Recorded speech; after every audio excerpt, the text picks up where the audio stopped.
didn't hear the break in the water as the moss-green crown of the head elevated to the surface. It ascended only enough so that its large orb-like eyes raised from the depths, the moonlight reflecting in their immense frog-like curvature. A thick, gelatinous, transparent set of second lids peeled away horizontally, revealing the pupils, sleek, vertical slits, like that of a fox or a cat or other nocturnal predators. It was a half-dozen yards away from El Zorro, watching the trio as they conversed at the table on the bow. It listened through a set of crocodilian-esque narrow openings which led to its inner ears, located directly behind the enormous eye sockets. As its head sank back down into the water, a set of skin flaps closed over the holes, and the secondary eyelids slid back into place. Had Montero actually been keeping watch and not masturbating to the October edition of Playboy magazine from the year prior, he may have seen the webbed fingers breach the surface and quietly grip the perimeter railing along the stern of the ship. Its movements were slow, deliberate, like a chameleon making its way across a tree branch, the muscles in its arms flexing, its sculpted core keeping the rest of its body perfectly balanced as the hind legs gently emerged from the water, spilling hushed droplets over the deck. The details of its features were obscured in the darkness, and one could have easily misidentified it as a man pulling himself out of the lagoon, standing slightly hunched on the deck of the boat, remnants of the river sliding off and puddling around webbed paddle-like feet. With each step it paused, listening to hear if the crew aboard the ship had heard it approaching. Beyond the white noise of the Amazon, the only other sounds were that of the trio's continuing conversation at the other end of the riverboat, and the hushed, fleshy, wet slapping Montero sitting up at the helm. It stopped when it reached the doorway leading down to the crew cabin. The chasm of shadows was an invitation, willing it to descend the steps and advance upon the sleeping souls below.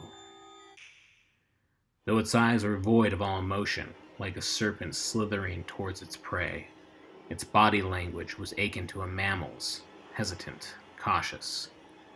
The hollow thud of an empty liquor bottle dropping, lucky enough not to shatter on the deck, elicited a lightning-quick head snap, proving it could move quickly if it so chose. The reflex was reactionary, defensive. The skin flaps were wide open,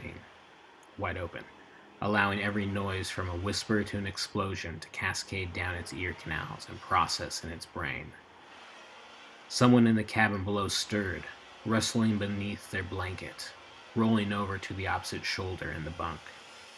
The intruder cocked its head, then twisted its neck, the holes behind its eyes searching for the sweet spot, zeroing in on the origin of the sound. Its hand raised, the webbing between the fingers fanning out, and the talons, dense, milky white daggers, caressed the molding of the doorway, making subtle gouges in the fibers of the wood. It took a step forward, and its foot, with its long, webbed toes, like a scuba diver's fin, pressed down into the rotting wood. The step croaked under the weight. It froze, waiting once more to listen for the sound of movement. Nothing. It took another step. Now its full weight was on the staircase, and a second croak wheezed out from the pressure. It paused again, listening, waiting. A waking inhale echoed from the darkness below.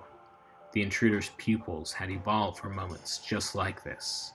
It could see extremely well in the dark. That second set of eyelids were not only for protection while in the water, they acted as a diffuser when in the sunlight. But here in the dark, in the black of the Amazonian night, its bare pupils were at the height of their abilities.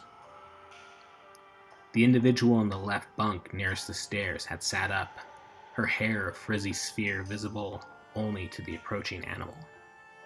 She arched her back, and rubbing her eyes with the knuckles of her thumbs said, "You better have brought me one of Esperanza's cocktails, Todd. Otherwise, fuck off." It could sense she wasn't on the defensive. She was oblivious. She was vulnerable. And so it took another step down the stairs. Someone moved in the bunk across the aisle from her, and the groggy voice reverberating in an almost baritone chord said, "Shut the fuck up and let me get some sleep." Audrey tried to focus her eyes in the dark as the figure standing over her turned and retreated back up the stairs, creating a succession of soft bellows as it went. "Coming down here without the courtesy of bringing me a drink," she muttered to herself, shaking her head. And with that, Audrey and Rutherford fell back into their heat-drenched slumber. Up above on the deck, had Todd departed the fold-out table 15 seconds earlier, he may have seen the animal come back up the stairs. He may have seen it dive back into the lagoon like an expert Olympian, creating nothing more than a whisper upon piercing through the water. And he may have alerted the crew to the impending danger that nearly befell them. I'm LJ Dougherty, and that was from Primal Reserve, my second novel, which will be coming out later this year. Thanks.